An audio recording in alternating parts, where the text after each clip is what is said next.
Estamos ya de vuelta con nuestros invitados sentados en nuestro panel. Nicolás Eyzaguirre, ex ministro de Hacienda. Gracias por estar aquí, Nicolás. ¿Cómo estás?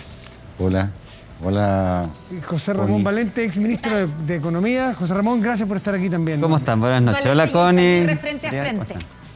Así dije. Sí, pues, exactamente. Sí, pues. Tendría que haber sido el rey, Eyzaguirre y Valente frente a frente, para que le saliera la eso. Ya, Eyzaguirre y Valente frente a frente. Tienes razón, y además Eyzaguirre con E viene antes en el abecedario. No, sí, no, era solamente por el verso. Bueno, vamos a lo que va a pasar esta semana. El miércoles, ¿cierto?, se vota en la Comisión de Constitución el cuarto retiro de fondos de pensiones. Están ahí los cálculos de si pasa o no pasa. En la Comisión parece que es un hecho que va a pasar y va a ser aprobado. No se sabe bien en la Cámara de Diputados. ¿Qué creen ustedes que va a pasar? Nicolás. No, pero por favor. Pero Nicolás, si yo Nicolás. dije Nicolás, pues. Está difícil la cosa, pero eso nos lleva a la parte política, Sí. que no sé si es con lo que quieren partir. Dele usted ¿Por qué los políticos no los están escuchando a ustedes, que son los técnicos de todos los colores, que han dicho que es una irresponsabilidad aprobar el cuarto retiro? Mira, esto puede sonar complicado, pero para quienes estudiamos las teorías del comportamiento no es ninguna novedad, porque las personas responden a incentivos. Entonces, obviamente, los economistas estamos tratando, en la medida de lo posible, de plantear una cosa que sea técnicamente solvente. Pero el interés de los parlamentarios en particular, sobre todo en un régimen presidencial, no es exactamente el mediano plazo, porque quien paga los platos rotos cuando las cosas no andan bien en el mediano plazo es el Poder Ejecutivo. Y los parlamentarios ganan los dividendos de haber hecho algo popular. Entonces, la fragilidad de nuestro sistema es que cuando el presidente de la República pierde el apoyo de sus propios parlamentarios, tal que ni siquiera es capaz de ejercer un derecho a veto, el sistema no tiene ancla. Entonces no es un problema que sean malos los parlamentarios, sino que hacen cosas para reelegirse, como es natural que es su incentivo, pero esas cosas para reelegirse pueden ser tremendamente perjudiciales. O sea, es digamos, populismo, pero es eso. No, pero yo creo que, fíjate ¿No, que, José Ramón? yo creo que Nicolás tiene un punto importante, que es al final, tú preguntas por qué no escuchan a los Sí. más técnicos en este tema. Yo creo que los técnicos tenemos que hablarle a la gente, porque al final lo que uno, por experiencia y por lo que se ha estudiado, al final los parlamentarios lo que hacen es ver qué opina su electorado y, ¿no es cierto?, votar un poquito o comportarse de acuerdo a lo que esperan que su electorado opine de ellos. Y uno esperaría que fuera al revés, ¿no es cierto?, que uno es elegido y entonces uno dice, bueno, esto es lo que es correcto y yo voto de acuerdo a lo que es correcto. Lo que está diciendo Nicolás es que, mira, más que el bien común, más que lo correcto, los parlamentarios se deben a lo que ellos creen que su electorado piensa que es lo que es correcto. Dado eso, al final, nosotros técnicos, si no somos capaces de convencer a la gente, a las personas de a pie, de los argumentos técnicos, mal vamos a ser capaces de convencer a los mismos parlamentarios que al final están escuchando a la gente. Entonces, el tema del primero, del segundo, del tercero y del cuarto retiro, aunque podemos tener diferencias con Nicolás respecto de, ¿no es cierto?, de todos estos retiros, tiene que ver con que yo noto que la sociedad chilena está como en un clamor de, ¿no es cierto?, decir, oye, entréguenme plata, entréguenme plata, entréguenme plata, y podemos conversar un poquito más de eso. Como que se hubiese generado esta sensación de que Chile no tiene límite desde el punto de vista de plata, que la verdad que Chile es un país extremadamente rico y que esta plata simplemente está mal distribuida entre la riqueza entre toda la gente y por lo tanto, o sea, que más yo pido, me entregan, y si pido y me entregan, está bien. Bueno, hay que sumarle a este cóctel de problemas macroeconómicos, en fin, es el IFE. Un IFE que ya se alargó hasta diciembre, o sea, noviembre, pero se entrega en diciembre, y vemos otras cifras que se empiezan un poco a ir de las manos: inflación, tasas de interés, que también son del ámbito de lo técnico, pero de efectos para la ciudadanía, para toda la ciudadanía. ¿Cómo lo evalúas tú? Bueno, vamos a lo económico, pero yo no quiero que pase colado el primer análisis que hicimos con José Ramón. O sea, esto no es un problema que los parlamentarios sean malos o que sean irresponsables. ¿No? No, pues. Porque los partidos y el Poder Ejecutivo en un régimen presidencial son los que tienen que mirar el mediano plazo. Porque los partidos no le van a poder echar la culpa a otros. Si ellos gobernaron en un momento en que se produjo un conjunto de medidas que después se pagan con sangre, digamos, por ponerlo de modo dramático, ellos van a tener que pagar la cuenta. pero cada parlamentario individual no lo hace. Eso no ocurre en los sistemas semipresidenciales o los sistemas parlamentarios, pero quiero dejar nota, sobre todo ahora que hay no sé cuántos candidatos presidenciales con sus propias listas parlamentarias, que lo más probable es que el próximo presidente vuelva a tener minoría parlamentaria y por tanto pueda ser arrasado por el Congreso con partidos débiles. José Ramón, ¿te parece esa razón más bien política, es decir, no son malos o no son irresponsables, a sabiendas que algo va a traer efectos negativos para la población y fijarse en los estímulos o en los intereses propios del parlamentario? Y de corto plazo. Sí, más bien lo que está, entiendo yo, diciendo Nicolás, es que pueden ser buenos o malos. Independientemente de que sean buenos o malos, al final responden al incentivo. Y el incentivo que ellos tienen es ser reelegido. Y para ser reelegido lo que tienen que es darse vuelta, mirar lo que la gente, ¿no es cierto?, está queriendo y darle a la gente lo que quiere. Pero eso no es una Eso es básicamente lo que... Eso no es una irresponsabilidad. No, porque, escúchame, esto está muy estudiado y se llama el drama de los comunes. La cotización es obligatoria, no es voluntaria. Y en tanto obligatoria, cada persona por sí misma es muy probable que elija tener esa plata a su disposición. Por último, en un fondo mutuo si lo quiere ahorrar, pero sacarlo cuando quiera.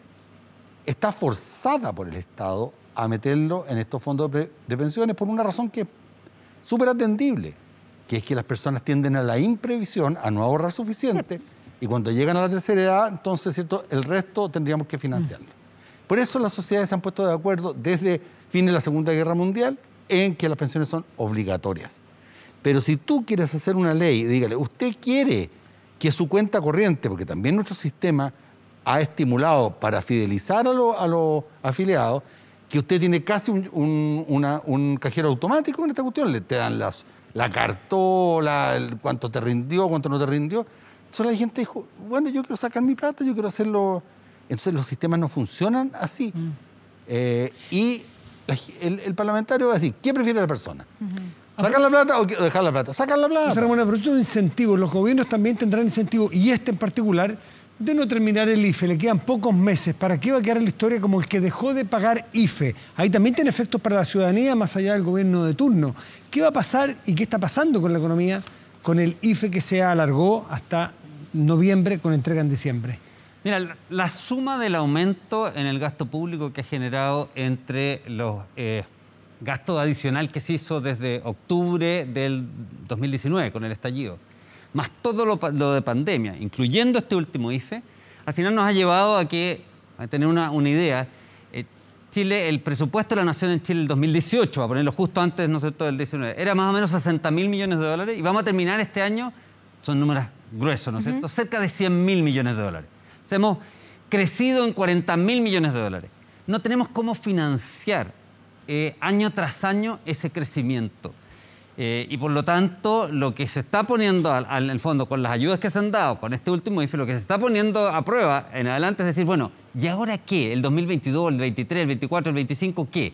¿Qué hacemos? ¿Qué es lo que cortamos? ¿Dónde nosotros le retiramos esos estímulos? Colodro hablaba de la morfina. La verdad es que ¿no es cierto? Va a haber una prueba de fuego respecto de la solvencia, respecto de la responsabilidad fiscal, súper relevante. Yo quiero acordarme una anécdota con Nicolás, no se va a acordar de esta anécdota, pero a mí me llamó mucho la atención porque estábamos en un almuerzo de despedida cuando él era ministro de Hacienda y lo estábamos despidiendo como ministro de Hacienda. Entonces le preguntaron, bueno, ¿y ahora qué, Nicolás? Dijo, no, yo ya hice lo mío. Yo hice lo mío, que fue dejar instalada la regla de superávit estructural. Bueno, esa regla se destruyó completamente en estos años, ¿no es cierto? Yo podría decir, yo hice lo mío al dejar instalado, ¿no es cierto?, la necesidad de que hubiese, ¿no es cierto?, diversificación internacional en las inversiones en los fondos de pensiones. También se parece estar destruyendo. Pero eso es lo que un poquito está en juego acá. Aquí hay en juego una cosa súper relevante, que es en el fondo que Chile se ha comportado como un país responsable fiscalmente, muy distinto de lo que era su historia y muy distinto de lo que han sido otros países latinoamericanos por más de 30 años. Y está perdiendo esa, ¿no es cierto?, responsabilidad fiscal. De aquí en adelante se ve muy difícil que la mantenga y eso nos puede llevar de nuevo a la Liga Latinoamericana en temas de comportamiento ¿no es cierto?, de un Estado que no sabe comportarse bien y por lo tanto le genera problemas muy graves a la economía. ¿Qué dice el padre en la regla fiscal? Bueno, efectivamente. Mira, el problema del retiro de los fondos de pensiones aumentado por el IFE tiene tres problemas económicos para que la gente y lo voy a tratar de poner de un modo simple, a pesar de que a mí, amigos y amigas me dicen que yo siempre hablo en enredado, pero bueno, voy a tratar. Hagamos el intento. Hagamos el intento. Muramos en el intento, como dice Almodóvar. Lo primero, y tiene relación con lo que decía José Ramón, tú no le puedes meter a una economía que tiene una cierta capacidad limitada de producir un shock de demanda producido por 50.000 millones de dólares en retiro, más unos 20.000 millones de IFE este año. Eso es un volumen de plata tan gigantesco que te van a faltar cosas. Cuando te faltan cosas porque hay demasiada capacidad de compra, se te producen dos problemas que terminan pagando los inocentes. Te suben los precios y el Banco Central, que va a tratar de evitar que suban los precios, te va a subir la tasa de interés. ¿Qué es lo que ha pasado? Entonces, más carestía y costo de crédito más alto. Ese es el primer problema macroeconómico. Ya. Pero preguntar una cosa con ese problema, porque yo me acuerdo que tuvimos en algún minuto aquí en Estado Nacional, al principio de año, esta discusión contigo acerca de que el gobierno tenía que soltar la billetera. No sé cuál fue la expresión más técnica que tú usaste, pero finalmente se hizo eso y ahora parece mucho. Entonces, ¿cómo se entiende eso? Bueno, porque... Como cuando ya había que presionar, pero ahora fue mucho. Esto me lo han preguntado en otras partes. Sí. Si tú miras lo que pasó en el mundo en el año 2020, donde la pandemia, ¿cierto?, se generalizaba, donde las cuarentenas se generalizaban y por tanto la gente tenía que quedarse en la casa, las economías todas, Estados Unidos, Inglaterra, Chile, entraron en una especie de agujero negro, de caerse. Entonces, en ese momento, no es que te faltaran cosas, te sobraban cosas y lo que faltaba era capacidad de gasto. Sí. En ese momento tú tienes que darle con todo para evitar que la economía te implote. Pero por diversas circunstancias, pues se recuperó el mundo, por los propios retiros, por el propio IFE, la economía rebotó. Entonces ya no está en la misma cuestión. Entonces ahora meterle más demanda es re distinto que hace un año atrás. ¿Y la gente ya no lo necesita entonces? O sea, el problema de que lo necesite cada uno o no, ella es una cosa caso a caso. Lo que estamos pensando desde el punto de vista del bien común, somos capaces de producir más cosas y sostener este nuevo gasto, yo digo, no sé, lo dirá Nicolás. José Ramón, no completamente. Nicolás, y algo se va a reflejar en tasa de interés y precios. El caso a caso Es el que tú dices- es el primer punto económico. Todavía me faltan dos. Ya. pero a ver si tenemos... Es que en el caso a caso, ustedes le han criticado a estos muchachos de que son hiperfocalizadores, que son neoliberales, que son Chicago, los han ninguneado por focalizar. Y parece que el presidente Piñera dijo, ¿saben qué? Ya, no hay más focalización. Y ahora la izquierda pide focalización, entonces nosotros nos perdemos. En la casa suponemos que también. Porque una vez José más, Ramón, ¿estás de acuerdo? Sí, pero mira, yo quiero hacer una precisión respecto del tema de que se dice, mire, que el gobierno ha entregado una cantidad de plata al gobierno. Aquí, de nuevo, quiero decir, aquí ha habido presiones desde el lado, ¿no es cierto?, de los parlamentarios muy potentes a nivel de, a mi juicio, saltarse incluso la institucionalidad, ¿no es cierto?, para ir a hacer, digamos, política que le correspondería al Ejecutivo, que es como política tributaria o política en el tema de los fondos de pensiones, ¿no es cierto? Y llevar a la gente a hacer primer retiro, segundo retiro, tercer retiro. Yo sigo pensando que eso era simplemente digamos, de iniciativa del Ejecutivo. Se hizo en el Parlamento. Entonces, cuando tú tienes un Parlamento que la extrema izquierda, la izquierda, el centro y la derecha están de acuerdo en que haya retiro, hay retiro finalmente, Sí, ¿no es cierto? Independientemente de lo que piense el gobierno. Son retiros, pero los IFE... Y sí hay, y lo mismo de alguna manera pasa con el IFE. No te olvides que la candidata presidencial, Yasna Proboste, saltó a la fama por el IFE. Fue ella, ¿no es cierto?, la que dijo, ¿sabe qué más? El gobierno está siendo mezquino con el IFE. Este IFE tiene que ser mucho más grande y universal. Y eso fue la catapultó como candidata Ramón, presidencial. Entonces, hay una presión que no solamente no es aquí las iniciativas del José gobierno. Ramón, No quiero, tenemos- Preguntaba sobre su sector, fue más criticado por ser demasiado focalizadores y dejar mucha gente afuera. El propio Nicolás Izaguirre los criticó de mezquino muchas veces, que eran amarretes, me acuerdo, aquí sentados. Y ahora los están presionando a que sean más focalizadores de nuevo. Lo dijo Joseph Ramos. Sí, Debería separemos empezar a dos focalizar. cosas. Yo no escuché la crítica de Nicolás, pero conociéndolo me imagino que él debe haber pensado algo así como, mira, este es un momento específico, especial, donde vale la pena, ¿no es cierto?, a lo mejor equivocarse y darle de más a la gente, pero no quedarse corto con darle a quien necesita, y por eso está bien una ayuda universal por una vez, pero no significa que tenga que ser la política pública que uno siempre tenga que hacer. No sé si te interpreto bien, Nicolás, pero Nicolás, independientemente de eso... esa es la interpretación correcta, ¿cierto? Esa es la interpretación. Ya. Bueno, entonces, aprobado. Aparte de eso está el tema, tú dices, bueno, ¿y qué hago para adelante? Hay como un clamor por mantener estas ayudas universales. Y hay una cosa distinta, la verdad que uno ve alrededor del mundo y no hay países que tengan ayudas universales a menos que cobren también universalmente a la gente. O sea, todos contribuyen, todos reciben. Pero cuando tú tienes, ¿no es cierto?, muy concentrada la recaudación en un grupo más pequeño de la población, no te queda otra que probablemente ser bastante focalizado en la ayuda. Porque no puedes pretender, ¿no es cierto?, cobrarle, qué sé yo, impuestos a un 10% o solamente a los que más ganan y que el 90% reciba. Entonces, cuando tú dices, me quiero parecer a los países europeos, y te das cuenta que, y miren la estructura tributaria de cobro de los países europeos, y resulta que en el país europeo la gente de clase media acomodada, digamos, los que ganan 2, 3 veces el salario promedio de la economía, ¿ya? O sea, aquí es 600.000, estamos hablando de los que ganan 1,5 millones hacia arriba, pagan 20, 30, 35% de impuestos a su renta. En Chile pagan 1, 2, 3%. Bueno, pero está Entonces, hay un cambio con el IVA total. pagan, Entonces, con el IVA pagan todos. En el IVA, pero por eso te estoy diciendo, el IVA pagan todos, pagan mucho más lo que... Pagan de acuerdo al consumo, pagan más lo que consumen más, ¿no es cierto? Ahora, la pregunta es entonces, ahora que tenemos IFE hasta diciembre, o sea, hasta noviembre pagándose en diciembre, tenemos una campaña presidencial y parlamentaria, ¿cierto?, que va a ser en octubre, noviembre. Y probablemente una segunda vuelta el 23 de diciembre. Entonces, exactamente. Por lo tanto, vamos a estar en plena discusión de qué pasa con el IFE. Y estamos en fase 4 ya, o sea, la mayor parte de la gente ha vuelto a trabajar, ¿cierto? O puede, por lo menos, tener la posibilidad de salir a tratar de recuperar sus trabajos. Entonces, ¿cuándo se termina el IFE? ¿Se termina de un día para otro?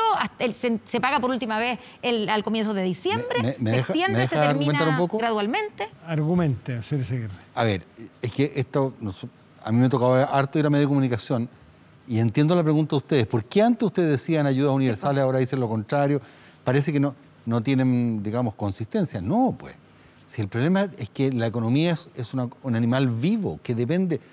Yo trataba de hacer una metáfora la otra vez diciendo que si tú vas subiendo una cuesta en un auto, tienes que acelerar porque si no te paras y te vienes para atrás. Pero si ya llega a la parte de arriba de la loma y comienza a bajar, no vas a seguir acelerando porque te descarrila, ¿cierto?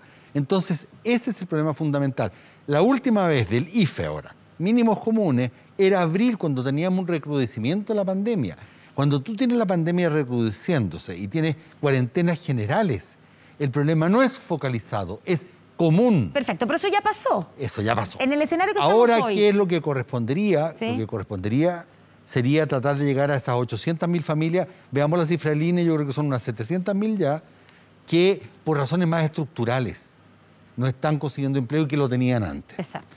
Pero tú no vas a llegar con políticas con un antibiótico de amplio espectro. Todo lo contrario, los vas a perjudicar. Nicolás, pero ustedes la crítica que le hacían a la derecha es que era tradicionalmente focalizadora y que parecía que el concepto de focalización era el errado, no el tratamiento según el mal del momento. ¿No? Matías, no hay un sesgo ideológico. Quienes inventaron la focalización fueron, cierto, los anglosajones. Y un presidente de derecha en Estados Unidos estableció cheques de $3.000 y $4.000 que le llegaban a la familia, a todos, hasta los $160.000 anuales de renta. O sea, estamos hablando de gente rica, digamos, medio alto. Sí. Porque era una situación completamente excepcional la que vivíamos. Tenemos una pandemia una vez cada siglo.